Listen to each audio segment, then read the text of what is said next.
adenina actúa directamente sobre el angiotensinógeno, el angiotensinógeno será convertido a su forma activa, que es la angiotensina, ¿sí? La angiotensina 1. Ok, entonces dijimos que esta angiotensina 1, pues tiene una acción vasoconstrictora, ¿sí? Vamos a ponerle aquí, leve, ay, leve acción vasoconstrictora, ¿sí? ¿Y qué va a hacer esa vasoconstricción? Pues decíamos disminuir el diámetro de un vaso sanguíneo y de esa manera aumentar la tensión. Pero pues, como vemos aquí, es una acción muy, muy leve, ¿sí? Que en la mayoría de los casos es suficiente para regular la tensión arterial en el caso en el que disminuye de manera pues que no es notable, ¿verdad? O sea, muy levemente. A veces la angiotensina 1 en cuestiones fisiológicas es completamente suficiente para regular la tensión arterial, ¿sí? Si no es así, bueno,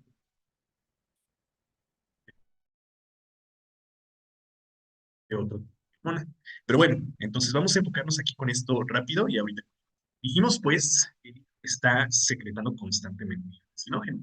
Y ese angiotensinógeno se convierte en angiotensina 1 por acción de la renina. Pero, ¿qué pasa con la renina, chicos? La renina siempre está en nuestra circulación, siempre está en el torrente sanguíneo. Pues no, ¿verdad? Esta renina no se produce todo el tiempo. Esta renina la va a producir el riñón, ¿sí? Esta renina, vamos a poner aquí, la produce el riñón únicamente en situaciones de hipotensión arterial. Entonces, cuando la tensión arterial disminuye, cuando hay una disminución en la tensión arterial, el riñón será capaz, o bueno, será el encargado de sintetizar y secretar a esta renina, ¿sí? Entonces, pues aquí la renina es secretada por el riñón, ¿sí? Entonces, pues, bueno, recuerden que esto tiene que ocurrir por acción de algunas estructuras, ¿verdad? Entonces, en el riñón, pues nosotros dijimos que se encuentran las nefronas,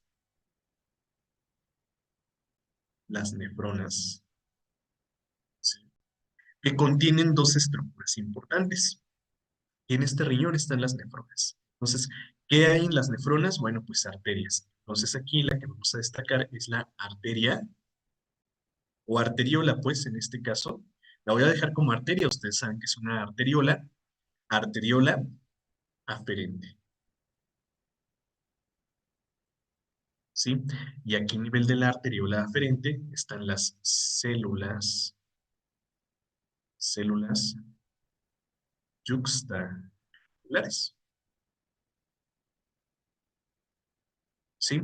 Entonces, estas células yuxtaglomerulares nosotros las denominábamos de una forma, ¿se acuerdan?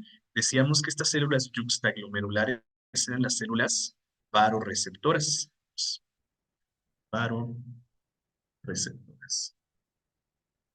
¿Sí? ¿Qué significa eso de células baroreceptoras?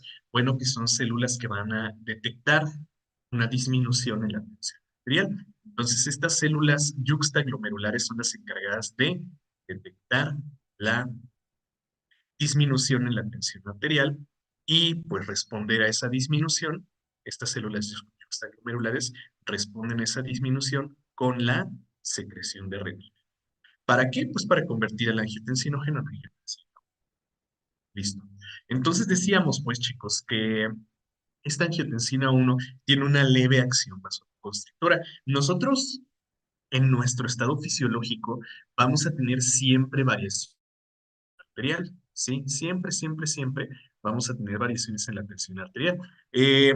Nos dice la literatura que la tensión arterial es de 120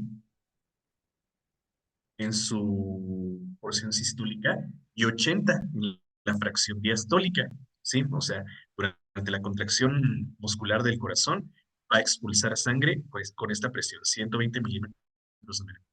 Y durante la aspiración va a entrar con una presión de 80 milímetros de mercurio, ¿verdad? Pero pues ya saben que esto se ve modificado, este valor se ve modificado por muchísimos factores, ¿sí? Muchísimos, ya hemos platicado de eso. Entonces, pues la tensión arterial puede verse afectada por la edad, ¿sí?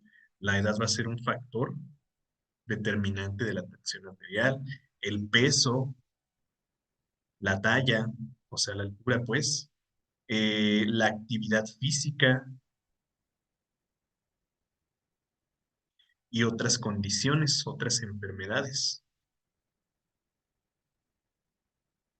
Porque ya ven que decíamos que una variación en la tensión arterial, pues no es una condición como tal, o sea, no es una enfermedad tal. La hipertensión no es una enfermedad por sí misma, la hipertensión es una consecuencia de otras enfermedades. Y lo mismo la hipotensión, ¿verdad?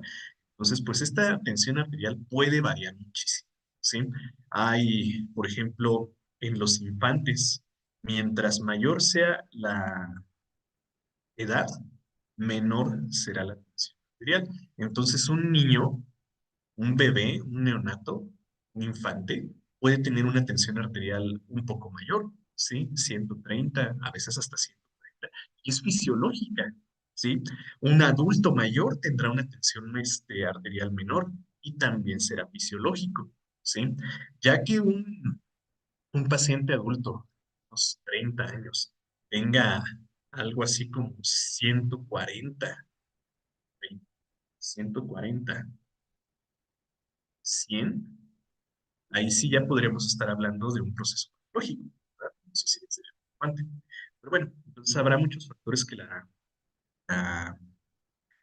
que la determinan. Y bueno, a todo esto pues iba con que nuestra tensión arterial está variando constantemente, siempre, siempre va a variar. Cuando disminuye, ¿qué va a pasar? Pues el riñón, o sea, pues las células yuxtaglomerulares de la arteria aferente, de la nefrona, que está en el riñón, van a secretar renina, y esa renina convertirá el angiotensinógeno en angiotensina. Ok, y como les decía, en el estado fisiológico esta angiotensina 1 es perfectamente capaz de resolver esas variaciones leves que ocurren en nuestro día a día. O sea, pasa siempre, ¿verdad? Siempre va a estar ocurriendo una variación. Y bueno, pues para este sistema. Hay veces en que la tensión arterial disminuye más y hay que actuar con más, con más potencia, ¿verdad? Entonces, estos casos donde la angiotensina no es suficiente, pues son casos, por ejemplo, de hipoperfusión,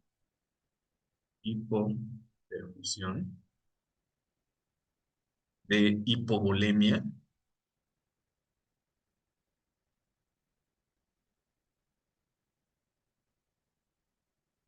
de estrés metabólico,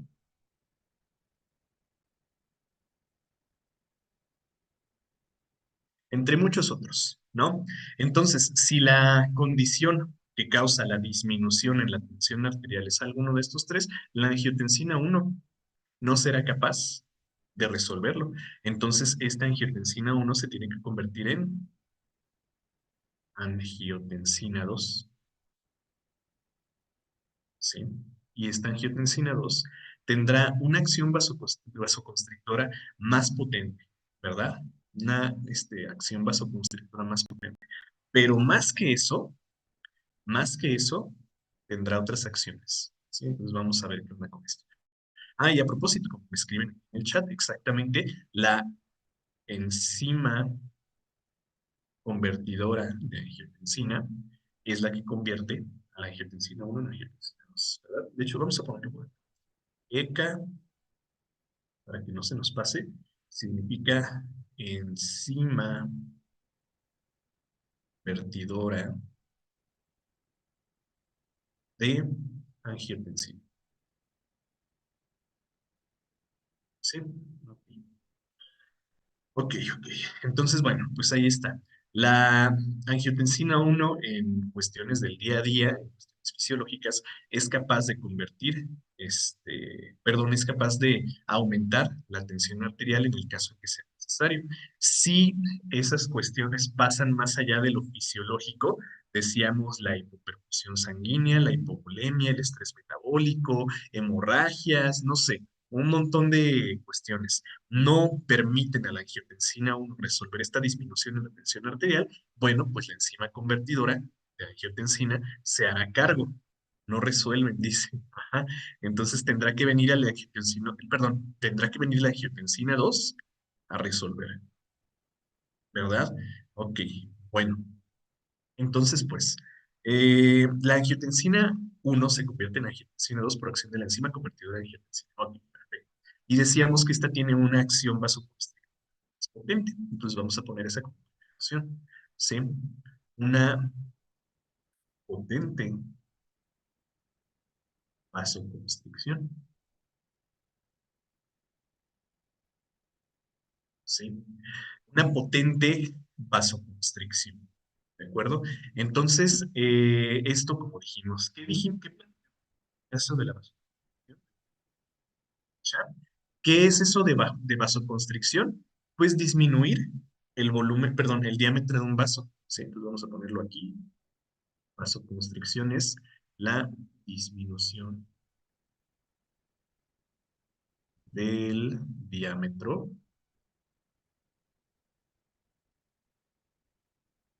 de un vaso sanguíneo. La disminución en el diámetro de un vaso sanguíneo. O sea, yo tengo una arteria que está transportando sangre y la presión disminuye. ¿Qué puedo hacer como primera acción para aumentar esa presión? Disminuir el diámetro del vaso. Ya lo explicamos ayer.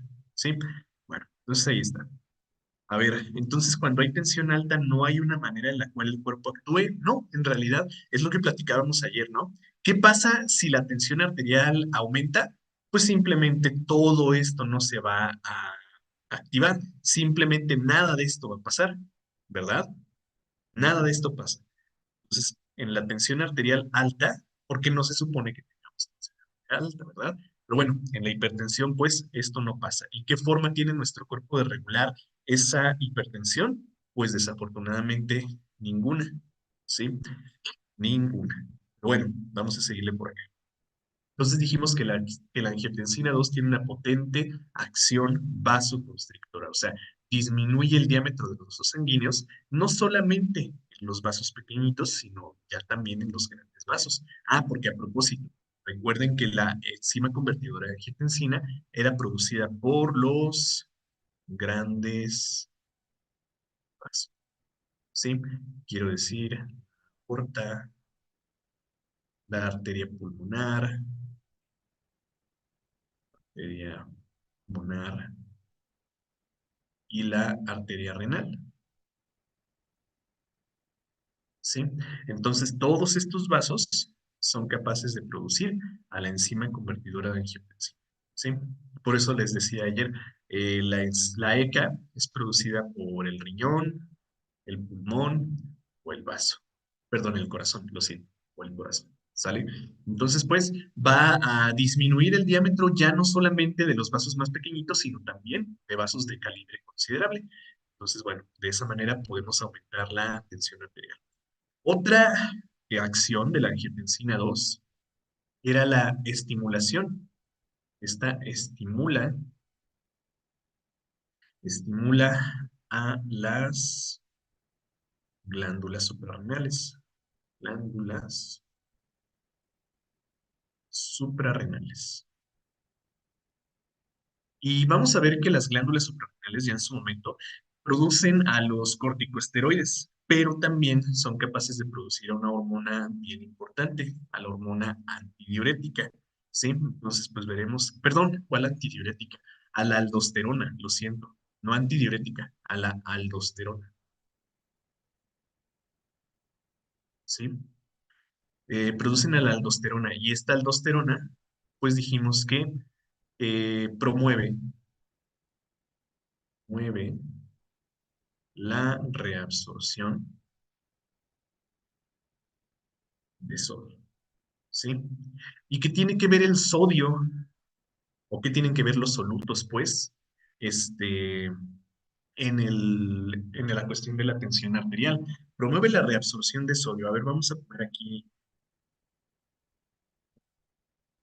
pudiera decir. Aquí está el túbulo colector y aquí tenemos inmediatamente al lado un vaso sanguíneo, ¿no? Entonces, ahí está.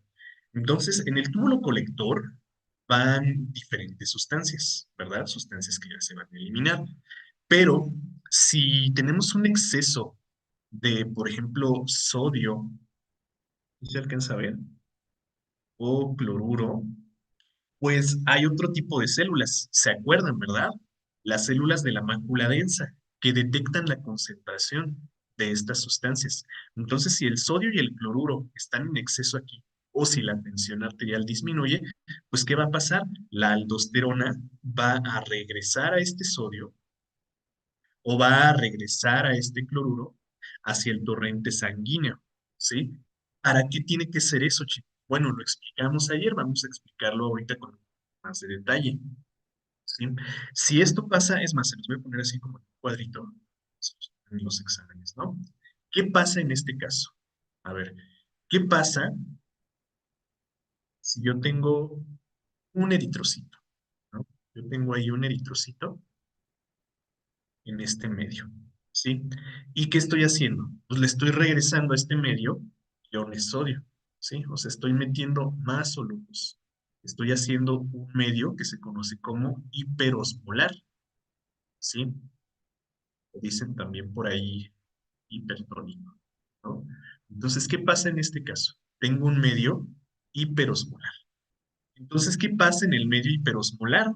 ¿Qué pasa en el medio hiperosmolar con una célula de este tipo? Bueno, pues recuerden, si un eritrocito se encuentra en un medio hiperosmolar, tiene que regular la concentración en su exterior. Entonces, ¿qué va a hacer? Va a sacar agua de su citoplasma, ¿sí? Va a sacar agua de su citoplasma, que no es algo fisiológico tampoco, ¿verdad? Pero que tampoco será permanente. Va a sacar agua de su citoplasma. ¿Y qué significa esto? Pues que va a aumentar el volumen, ¿sí? Va a aumentar la volemia, ¿sí? Y de esa manera vamos a resolver la hipovolemia. Recuerden, hipo, poco, volemia, volumen de sangre, poco volumen, ¿sí? Entonces, si aumentamos el volumen de agua, si aumentamos el volumen de agua, aumenta también el volumen de sangre y aumentará también la presión arterial. Entonces, no se trata solamente de que, ya regresó el sodio y listo. ¿Por qué aumenta la tensión arterial cuando el sodio regresa al vaso sanguíneo? Pues precisamente por eso, ¿verdad? Porque vamos a causar una sangre, un plasma hiperosmolar que va a obligar a los eritrocitos a expulsar agua de su citoplasma. De esa manera aumentamos el volumen y resolvemos la hipovolemia. ¿Sí? Entonces, la angiotensina 2 estimula a las glándulas suprarrenales, a estas, aquí arribita, ¿sí? Para que secreten a la aldosterona. ¿Y qué hace la aldosterona? Regresa al sodio del vaso sanguíneo, perdón, del túbulo colector, vamos a ponerle aquí, túbulo colector, regresa el sodio del túbulo colector hacia el vaso sanguíneo. ¿Sí? Esa es otra acción. ¿Qué más hacía la angiotensina 2? Bueno, la angiotensina 2 tenía una acción a nivel del sistema nervioso autónomo, ¿sí? Actúa sobre el sistema nervioso autónomo, concretamente en el sistema nervioso simpático, ¿sí? Y resulta que el sistema nervioso simpático tiene la función de relaja la vejiga, la vejiga. ¿Sí? ¿Y qué significa eso? Bueno, pues que va a disminuir la micción, ¿sí? Entonces, el sistema nervioso autónomo disminuye la micción. ¿Qué es eso de micción? La eliminación de orina, ¿sí? O sea, ir al baño, pues.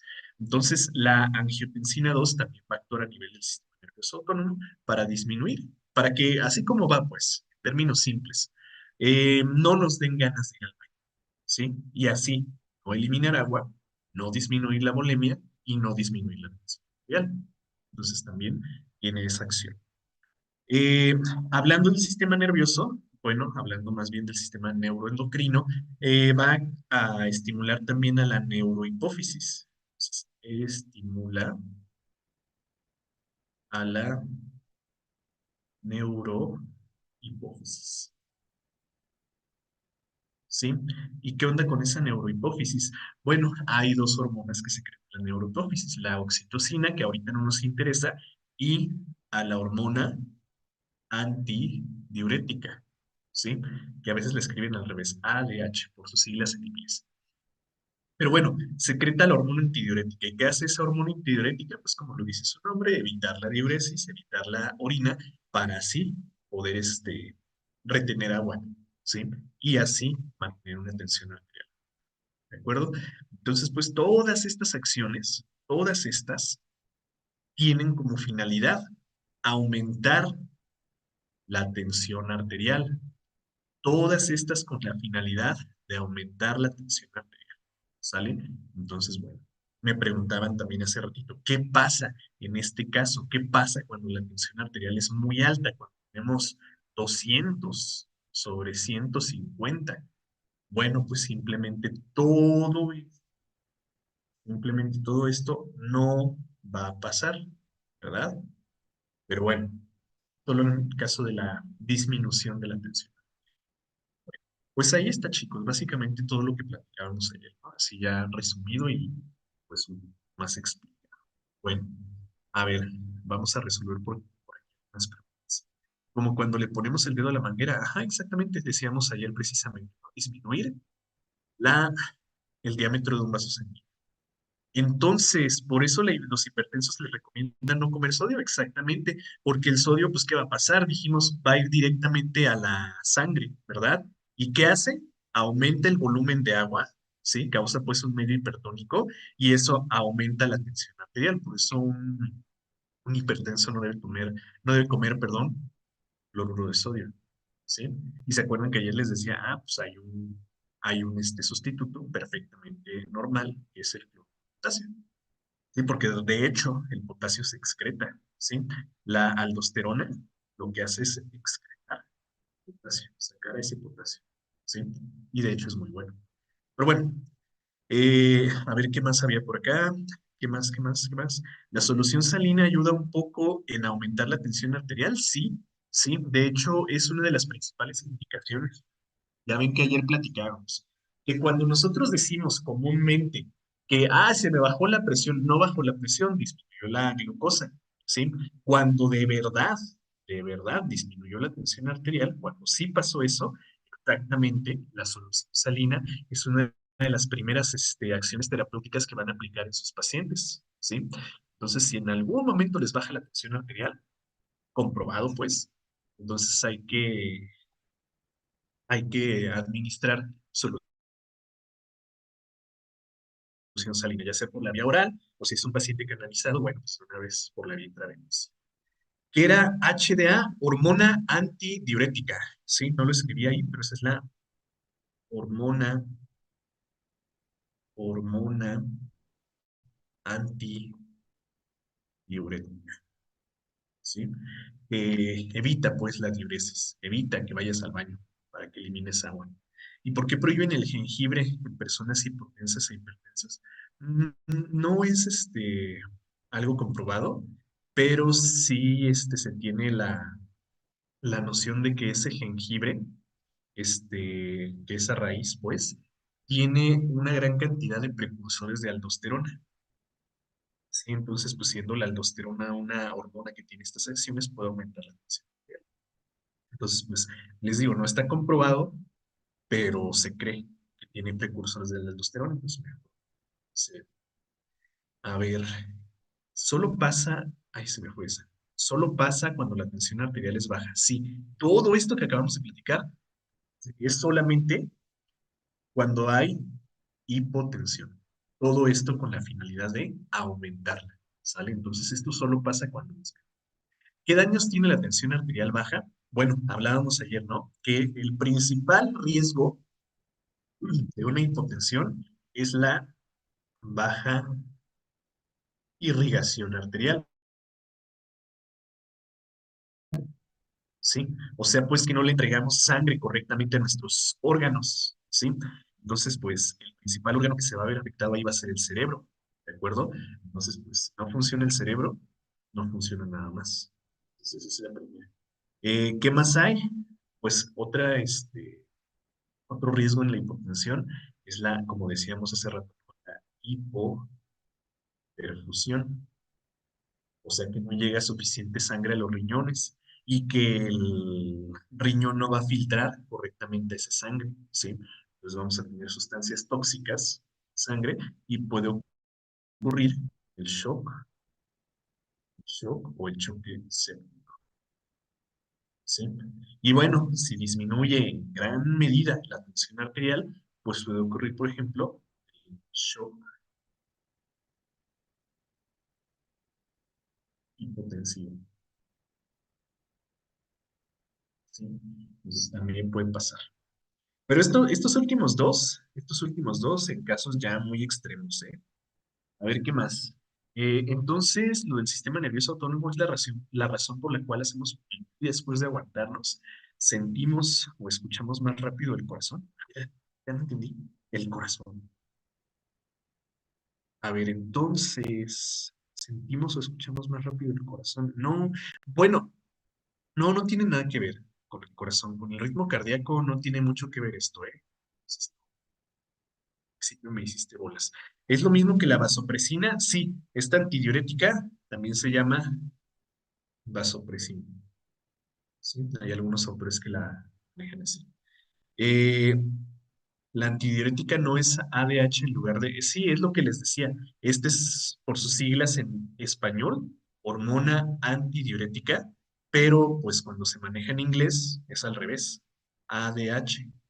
Sí, pero es lo mismo. Esto es por las siglas en inglés y esto por sus siglas en español. Ah, ¿puede entrar como un derrame cerebral? No, no. En el caso de la hipotensión no puede ocurrir el derrame cerebral. De hecho, eso ocurre más bien en el caso de la hipertensión. Pero en la hipotensión, no puede ocurrir el derrame. Cuando hay mucha presión arterial pueden llegar a reventarse los vasos sanguíneos, exactamente. Ese es el principal riesgo de la hipertensión arterial, que puede ocurrir una ruptura de los capilares más pequeñitos, ¿sí? Por ejemplo, los que se encuentran en el pulmón o en el cerebro, ¿sí? Pero bueno, ok, pues ahí está, chicos. Ay, lo quité muy rápido. Tómenle foto, tómenle captura, ¿sí? Antes de que lo borre. Es lo mismo que tenemos en el diagrama de atrás, ¿eh?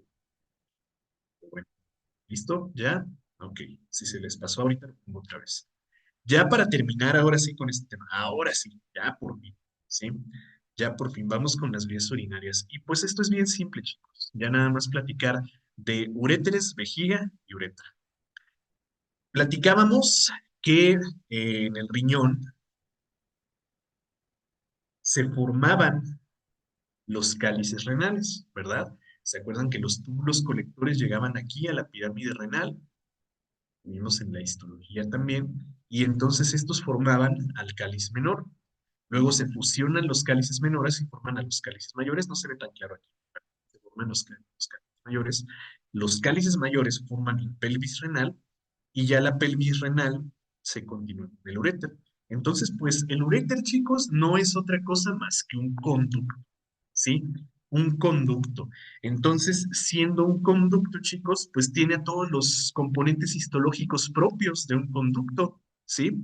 Ya saben que todos los conductos de nuestro cuerpo tienen una capa mucosa, una submucosa, una muscular y una serosa, ¿sí? Entonces, la capa mucosa es un urotelio. ¿Se acuerdan de histología, verdad? ¿Qué es eso de urotelio? Es un epitelio polimorfo, ¿sí? Epitelio polimorfo, ¿sale? Ahorita lo voy a explicar con más detalle, pero vayan grabándose que todas las vías urinarias tienen epitelio polimorfo que se llama urotelio, ¿sí? Ahorita les explico. Una capa muscular, ¿sí? Obviamente de músculo liso, porque siendo un conducto, pues evidentemente se estará sometiendo a peristalsis, ¿verdad? Como lo platicamos en algunas clases, la orina, miren, vamos a verlo por acá, no es que caiga, ¿verdad? No es que esté cayendo por gravedad hacia la vejiga. No, la orina está siendo transportada por peristalsis, ¿sí? Entonces hay una capa de músculo liso. De hecho, vamos a verlo acá en la histología, ¿no? Entonces, vean, este es un corte transversal del uréter y vemos que el uréter tiene precisamente esas capas, ¿no? Una capa mucosa, que es esta, y todo esto, ¿sí? Toda esa capa gruesa que vemos en el exterior, desde aquí hasta aquí, es músculo liso, ¿sí? Todo esto es músculo liso. Entonces, desde aquí hasta aquí es músculo liso. Precisamente para hacer el movimiento peristáltico, o sea, empujar a la orina a través del conducto. Y bueno, aprovechamos esta imagen para ver cómo las paredes del uréter están plegadas sobre sí mismas, ¿sí? No es una cirugía. Entonces, ahí está. Y vamos a pasar a la siguiente parte, que es la vejiga, para explicar qué onda con eso del. Entonces, la vejiga es un órgano hueco, es más o menos circular, más o menos triangular, o sea, es como una pera, ¿no? En la que vamos a ver que desembocan los dos uréteres. Los uréteres van a estar almacenando a la orina, ¿sí? Almacenan la orina hasta que lleguemos a las condiciones para su. ¿Sí? Entonces, lo mismo, tiene una capa mucosa, una submucosa, una muscular y una serosa. La mucosa, dijimos, está cubierta o recubierta o revestida de urotelio. Entonces, ¿qué onda con ese urotelio? El urotelio, dijimos que es un epitelio polimorfo, ¿sí? ¿Qué significaba eso de polimorfo? Que es capaz de modificar su morfología. En la vejiga vacía, en una vejiga vacía, el epitelio será cilíndrico, ¿sí? Cilíndrico pseudoestratificado. Entonces es un epitelio bastante característico, un epitelio cilíndrico pseudoestratificado. ¿Por qué? Pues porque no hay un volumen de orina que modifique su estructura, ¿sí? Pero si la orina se acumula, si empezamos a acumular orina en la vejiga, veremos que estas células cilíndricas pueden pasar más bien a células cúbicas, ¿sí? Entonces, si hay un volumen de orina, pasan a células cúbicas. Entonces, si hay poca orina, poca orina, son cilíndricas. Si aumenta la cantidad de orina,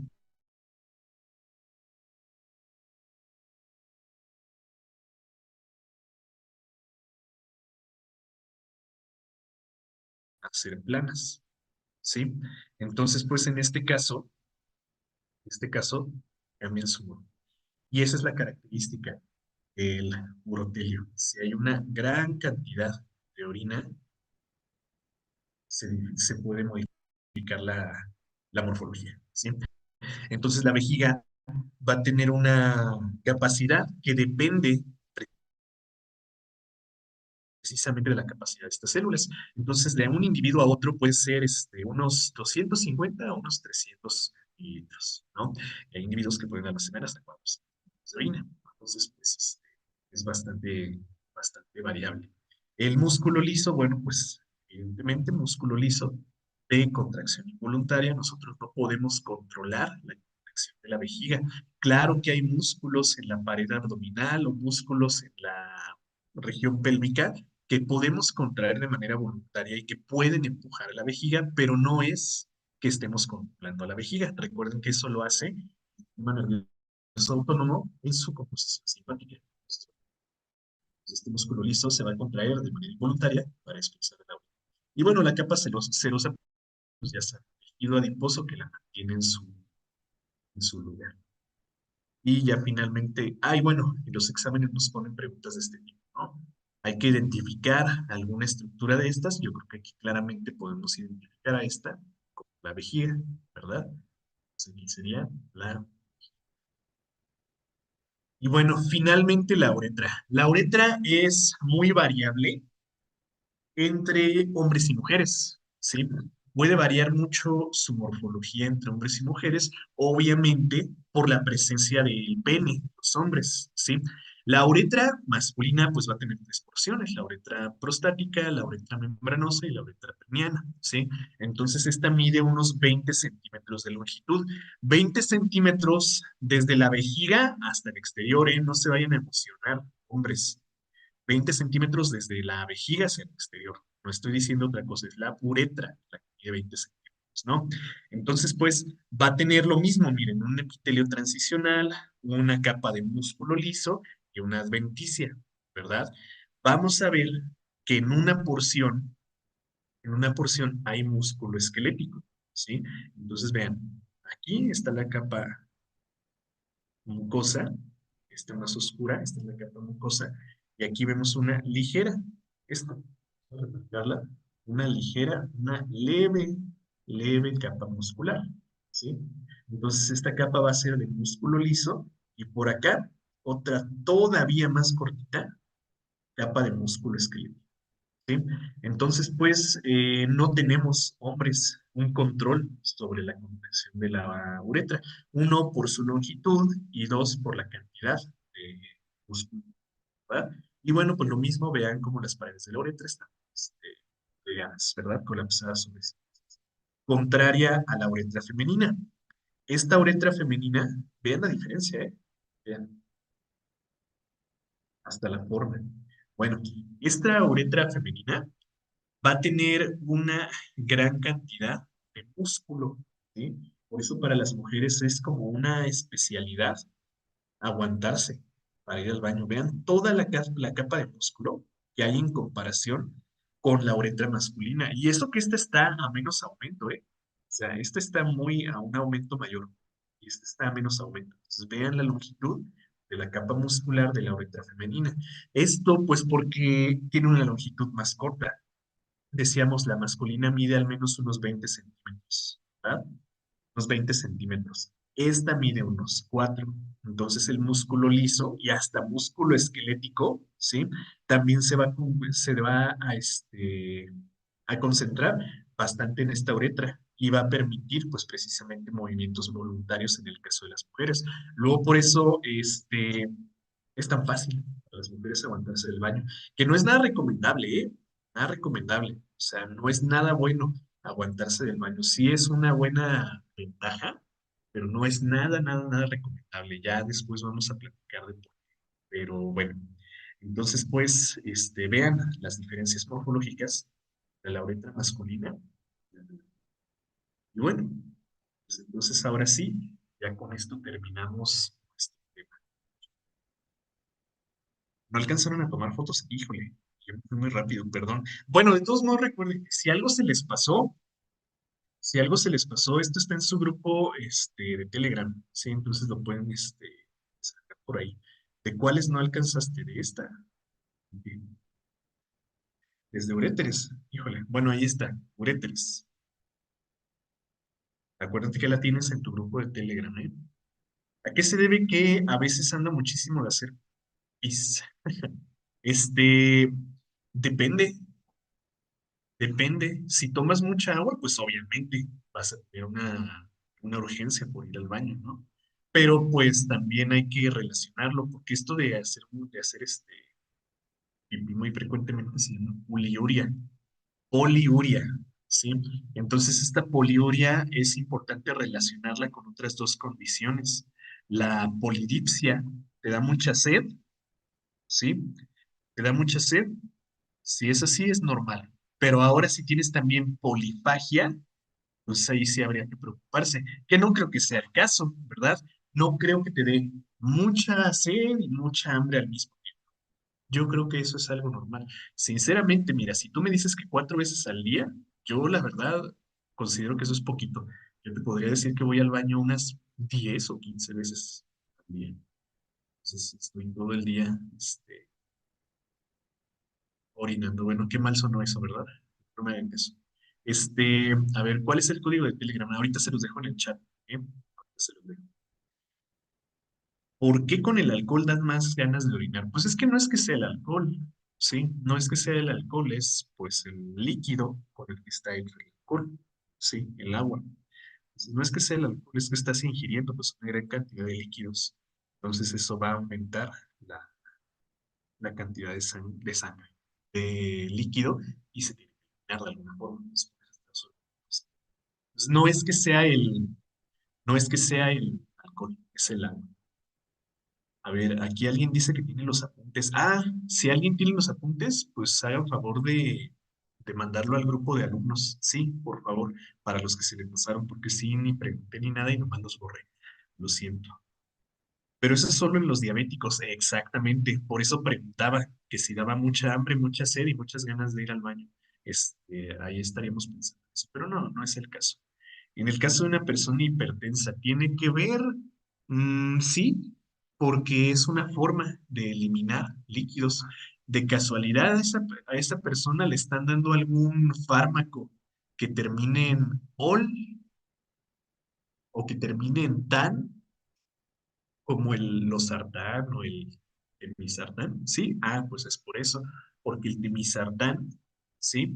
¿Se acuerdan que bueno, no les platiqué eso, pero el temisartán, todos los TAN, pues, todos los TAN son los llamados árados.